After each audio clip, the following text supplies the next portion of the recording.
Chapter 16. I wandered in the yard, leaving footprints in the fresh snow. I opened my hand to let the soft snowflakes land on my palm. They were light and beautiful and melted away quickly, leaving a wet mark of freshness. It was the first time I had seen snow, and would perhaps be the last. A gust of wind shook the snow-covered branches of the tree I was passing under. It showered me. I enjoyed the cold that spread around my neck and looked up. The sky was generous, raining down snowflakes in heavy blankets. It looked brighter for the time of day. The evening was approaching fast, my last evening here. The thought froze my heart. I looked around and stopped at the tree circle. I went closer, enjoying the feel of fresh snow under my feet. The trees were hidden under the white veil, yet their glow peeked through, giving out hues of different colors. They looked splendid as they stood calm and peaceful among the dancing white. Standing in front of the tree circle, I tried to imprint the snow-streaked wonder in my mind. I wanted to capture the image, burn it in my memory, to cherish it forever. I was happy that I had the chance to see this snowy landscape before I left. Amy's voice disturbed my thoughts. I turned around to see her standing at the front door. She gestured for me to come. I turned away with a last look around and walked back to the healer's home. I brushed the snow off my head and shoulders before going inside. Everyone was there waiting for me. They wanted to know what the wizard talked to me about. I sat back in my chair and sighed. The time I was dreading was here. I had to tell my friends something that would hurt them. Looking at their faces sadly, I told them, "The wizard wants me to go with him through the dark end." Everyone gasped. Kratos took my hand and gripped it tightly. "You are not going anywhere. I won't let you." His gesture brought tears to my eyes. "I have to go. To save the moon tree. To save Serenus and all of you." "What are you talking about?" Amy said. "Save from who?" "The wizard felt what you dreamed and left the moon tree alone. There's no problem anymore. He will soon leave us." "He only left because I agreed to go with him. He was not fully convinced that my dream could come true. He offered me a deal, and I took it." "But why? What does he want from you?" It was Alev's concerned voice. "Since he knows about the power Alia says I have in me, he is curious. He wants to take me with him because he believes I am important somehow. In return, he promised to spare the moon tree and leave the island as soon as tomorrow morning." I paused and then said sadly, "I will leave in the morning with him." Kratos stood up in anger. "This is not happening. I won't let it. We will find a way to send him alone." "There is no way. He will attack the moon tree if I refuse, and we can't force him to leave." Kratos was beside himself with sadness. He started to pace in the room as others discussed how to send the wizard alone. Listening to their desperate thoughts was agonizing. I was exhausted by the very idea of tomorrow's sunrise, but sitting here, watching my friends in helpless misery, was unbearable. "I'm tired and want to rest," I muttered. Everyone fell silent and watched me for a moment. Kratos recovered quickly and said, "Yes, sure. I will take you to the room." He accompanied me to one of the bedrooms and helped me get the warm blankets. I lay in the bed, snuggling in for warmth. Kratos sat in front of me and tried to comfort me. "Don't worry. I said I would find a way, and I will. If we can't convince the wizard, we will trick him. But I will not let you go." He closed the door gently behind him. I spent the evening in bed, watching the snow falling continuously outside the window. The tree circle was glowing invitingly. Before it became dark, I left the room to eat my dinner, but couldn't stomach much. I could hear everyone's voices, still planning and thinking of ways to stop the wizard from taking me with him. I was proud of them for not giving up, even though I had made up my mind. I needed fresh air, and in the hope of finding some peace, I left the healer's home and walked to the green tree. Inside its chamber, I thought about all the unanswered questions. Why did I come here? Was it right to leave? Who sent me, and why did they give me a poem? I had tried before, but even the wisdom of the tree couldn't provide me with these answers. I decided to think about a way to stop the wizard. I felt like I was leaving the island too early. I could have done so much more and thought about so many other things. As the green light took effect, I sat under its glow and became lost in my thoughts. In a conversation with myself or the tree, whatever it was, I still wasn't sure how it worked. After some time, I returned to the chamber, still without any answers. But I'd found a new perspective, a new way of reading the poem, and it gave me hope. There was no way to know if it was correct, but I had to share it with others. I walked back to the healer's home and thought about telling them. It was a sensitive matter. I had to convey it cautiously, ensuring that they understood it could be wrong. As I walked through the entrance, everyone turned to me with hopeful eyes, expecting a solution to the problem. But I had none. I shook my head. Their faces changed to reflect the sadness as they, too, had failed to come up with any plans. I went back to the bedroom, and once again they became busy in whispers. I thought about the appropriate words to tell everyone about the poem, and when I was satisfied with the wording, I found some papers and wrote down my newfound understanding. I made several copies, each addressed one of my friends and elders. I used the opportunity to thank them for their kindness and wrote what their companionship meant to me. Amy's notebook was sitting on the table. I picked it up to hide the messages in it. I wanted them to find it after I was gone. I left the pages in the notebook and walked to the window to look out in the dark and enjoy the sight of the glowing trees for the last time. Amy came through the open door and stood by me. For some time we stayed quiet, just looking through the window with empty eyes. Then she spoke. "I don't know what will happen tomorrow, but there is something I want you to read." She handed me a page. "Alfred left this for me before going into the dark. I want you to know." She added soberly. Surprised by her words, I took the page and started to read. In a mysterious world, I opened my eyes. Curious and frightened, I looked left and right.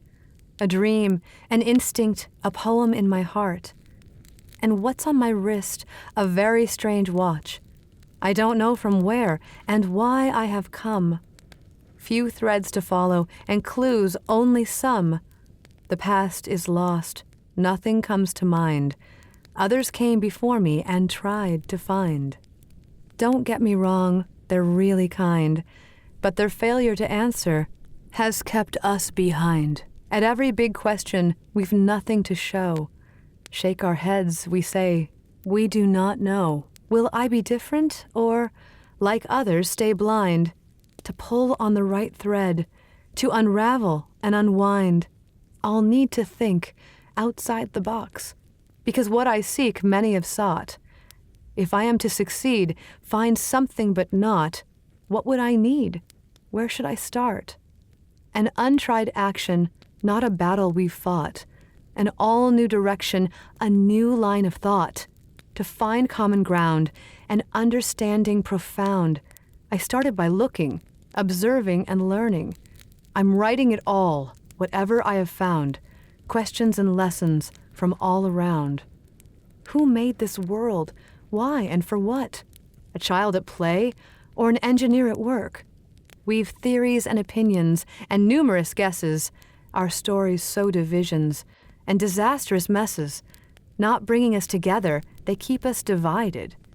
Imagine finding a tether that's not one-sided, a belief beyond doubt, to finally bring about a beacon of hope that's not lopsided. I've heard the rumors and hoped against hope.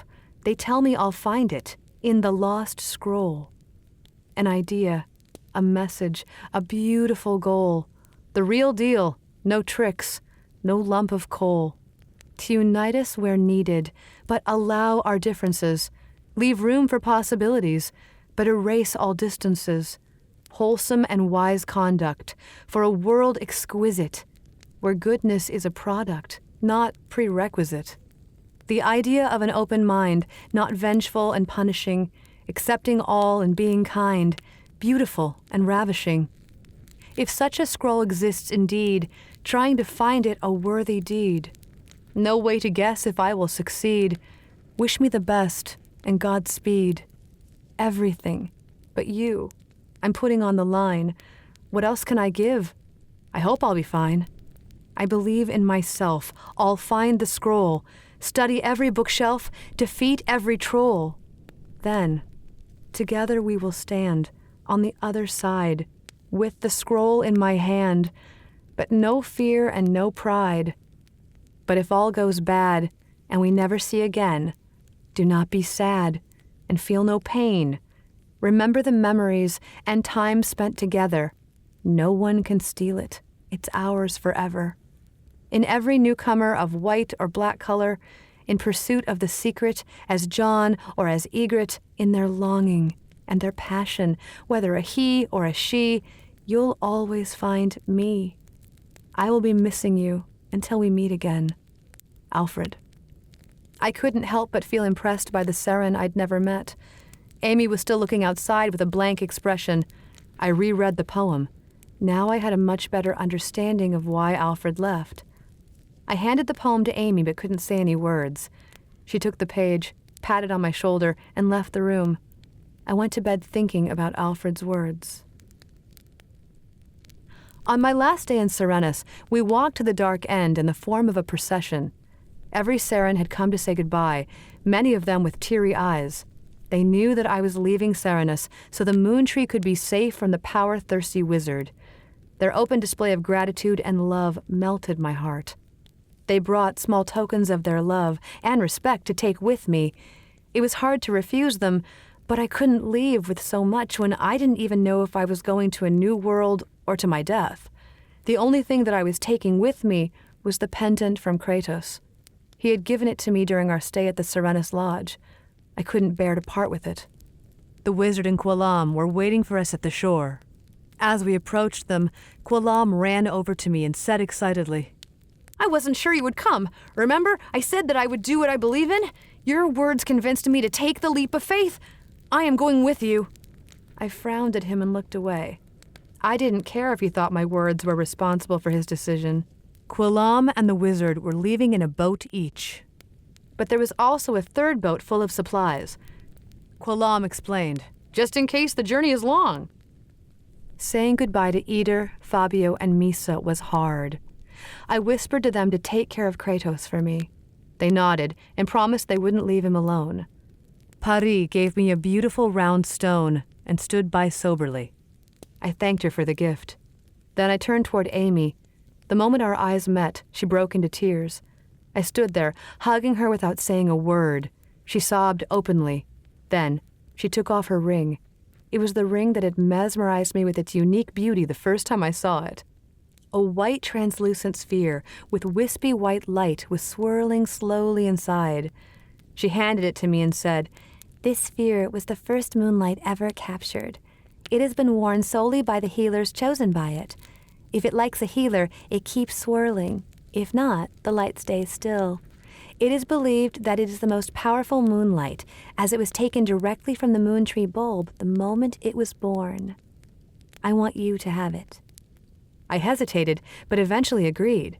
I understood how precious this ring was for her. I thanked her, and she hugged me again. It was becoming even harder to leave. "Come on, Thinker, it's time to go," the wizard said impatiently. He was getting irritated by the emotional environment around him. Finally, Eder gently held her arm. "Amy, let's not send our friend away with tears." He gave her a meaningful look. She nodded and tried to compose herself. "I know. It's just that, what if..." With one last hug, she moved away. Kratos stood next to my boat as the Guardians brought it and placed it in the water. Boris put a bag inside it and said, "Just some food for the journey." He moved forward, hugged me quickly, and then left. The elders' torn faces revealed their disdain for what was happening, but they couldn't do anything. I hugged them, and they moved back. "Thinker, be done with it now." The wizard had tolerated enough. Kratos was the last Seren I needed to say goodbye to. I wasn't ready to say the words yet. I looked at his face and stood there, frozen. I didn't know what to say. There were no words that could tell any of my friends what I felt for them, and how sad I was at leaving them, but also how lucky I felt that I had met them and spent time with them.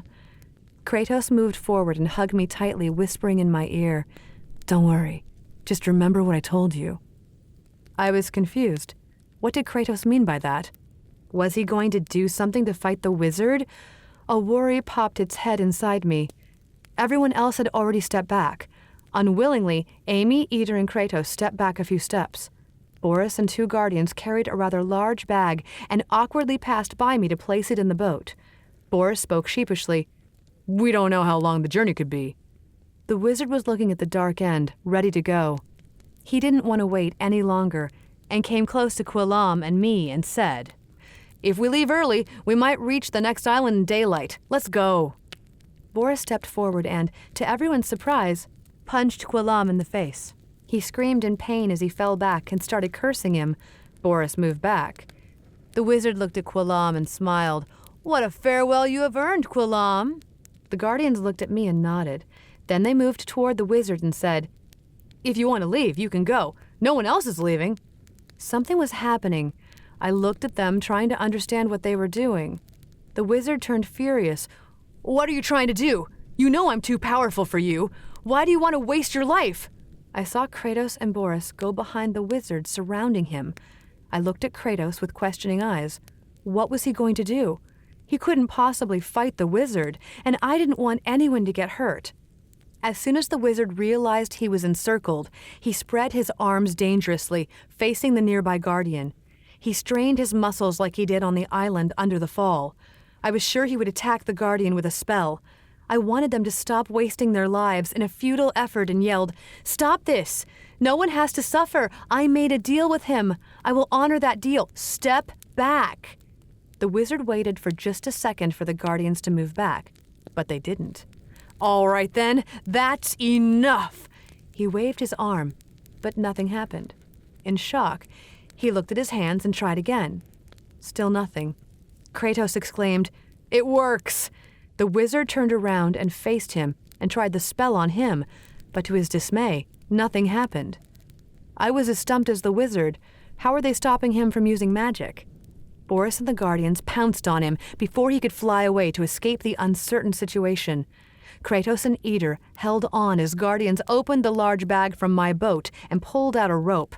They used the rope to tie up the struggling wizard. I heard the entire village sigh in relief as they understood what was happening. Still not knowing how, I stood there watching with a mystified look. The wizard was yelling commands at us, and behind him, Quillam was still on the ground, watching in disbelief. Eder spoke to address my confusion. "Apparently, you are not the only thinker here. Sometimes we can think too." He laughed as he teased me, withholding the information that I sought. Guardians put Quillam in his boat, and he was the first one to be sent forward. He screamed in panic. Everyone knew he was a coward, but no one expected such a show of wailing from him after he was already ready to go. As he disappeared into the dark, the screaming stopped. Even the wizard was surprised at hearing his screams. Boris said mockingly, "Wasn't he ready to go a few moments ago?" Then the guardians carried the wizard to his boat and pushed it into the water. Before he disappeared, he yelled more threats. "I will come back, and I will burn this entire world to the ground. You will all pay for this." We stood watching him as he disappeared into the dark. Eder and Kratos stood teasingly in front of me as more Seren ran over.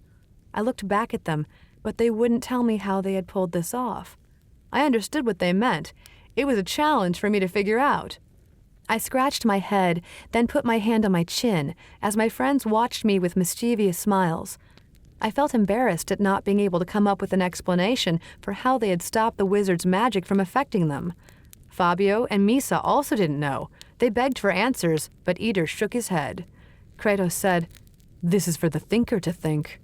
I looked at Amy with pleading eyes. She smiled and shook her head, but for a moment, I sensed sadness in her eyes. She laughed, and I realized that it was nothing. I brought my attention back to the waiting faces in front of me, teasing me to crack the puzzle. Finally, I gave up and said, "Okay, I cannot wait anymore. I need to know. Don't make me go sit under the green tree. At least give me a hint." Eder looked at Kratos, who nodded. "What do the 7 light trees do when the moon tree runs out of light?" Eder asked. Still confused, I replied, "They become dangerous and steal life from things around them to refill the bulb in the moon tree?"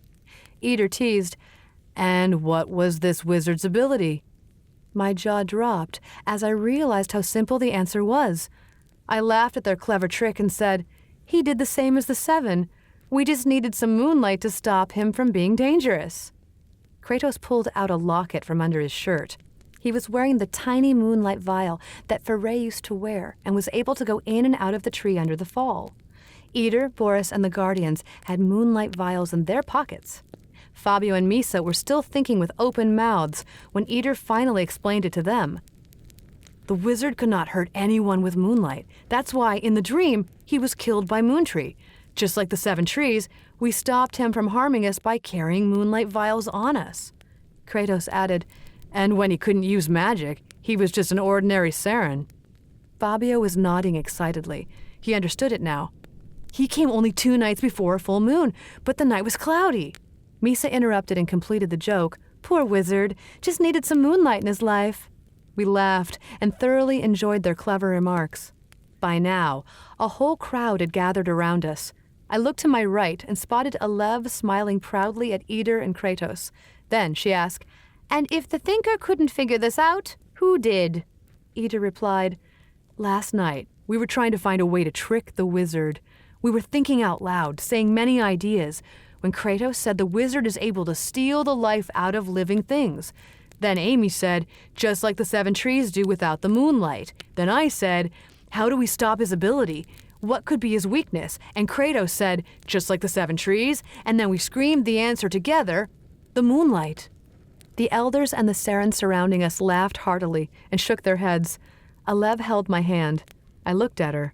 She nodded her head once. I nodded back, remembering how she had greeted me the day I had arrived on the island, with the nod of the head and a raise of a glass.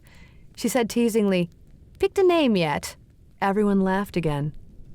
I looked at the happy faces of my friends all around me, still not believing that we had prevailed against a powerful wizard once again. Eventually, we started to head back to the village. The rest of the Seren had already left, relieved that the threat of an attack was over. "Don't you think the situation demands a celebration?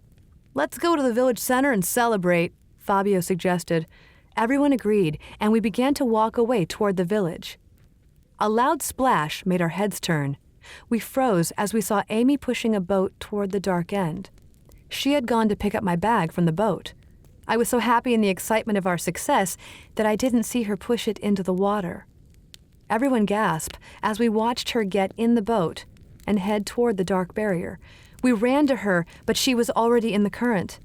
She looked back at us and said, "I will miss you and never forget you. I hope you can forgive me, but Alfred is waiting for me. I can't live here when he is all alone, waiting for me there." We screamed at the top of our lungs as we tried to convince her to stop, even though it was too late. She kept looking at us sadly while we ran after her in the water, but Boris and the Guardians held us back, and we watched her disappear into the dark. No one could believe what had just happened. We began mourning her loss. Alev wept loudly, and Boris tried to comfort her. Kratos was on his knees, looking into the dark with a frozen face. I put my hand on his shoulder, and at the same time, Eder put his hand on the other shoulder. I looked at Eder. I was thankful that he was there to be with Kratos. I wept uncontrollably as I realized that I had failed Amy. She was sad, and I could not make her feel better. Even a few moments ago, I had sensed her sadness, but then became distracted by the celebration. Then, I remembered the question I'd asked her when we were talking about Alfred. If you could say one more thing to him, what would it be? "Don't leave, but if you must, take me with you." The image of a sad Amy flashed in my head. She was sitting under the yellow tree, talking about going to the next world. I had assumed it was just the tree affecting her thoughts, but I had promised her, if we ever leave, we will leave together. I didn't know where she was going. There was no way of knowing if she would have to face Esmeralda, Quillam, and the wizard in the next world, and whether she would be able to find Alfred all by herself. I thought about what she might have to go through, and of course, the biggest question was whether there was actually a next world to go to. I looked at the ring she left me with. She had given it to me to protect me against the wizard, but now she was without protection. If we ever leave, we will leave together. I repeated my promise in my head. I knew I wasn't ready, but I had to go after her. I waited for an opportunity and then ran to the last empty boat and pushed it into the water as my friends screamed for me to stop and ran after me. Before they could reach me, I too was leaving them forever. I sat facing the people I loved and was hurting. "I am so sorry." I shouted. I promised Amy that I would go with her if she went into the dark. Kratos fell down. Alev ordered me to return. Boris and the Guardians ran one more time, but once again, it was too late. I looked at Eder. He was sitting next to Kratos, examining him. Then, he looked up at me and nodded. I knew what he meant. Kratos would be okay. I was going into the dark, but the darkness seemed to be moving ahead too. My boat traveled toward it, but it kept its distance and moved ahead. I looked at my friends one last time. They stared back in disbelief and shock. Our eyes remained locked until they disappeared out of sight. Then, I faced forward. There was no sign of any other boat in front of me, just an endless dark fog that was becoming lighter as I approached it. The veil surrounded me on all sides as I traveled forward to an unknown destination inside a bubble of light. I looked around to see if I could spot anything in the dark. As my boat passed it, a dead fish floated on the surface of the water. Then another one. No, this one wasn't a fish, it was something else, and it was too far to recognize what it was. My heart started racing, and fear took over me. Gradually, the fog started to become thicker, and the circle of light surrounding me began to shrink. I sat helpless as the darkness covered me. I could no longer see anything. I felt it drain all energy out of my body and fell backward. As long as I could, I resisted and fought the dark, trying to stay awake. But as it sucked all light out of me, I fell asleep. The end.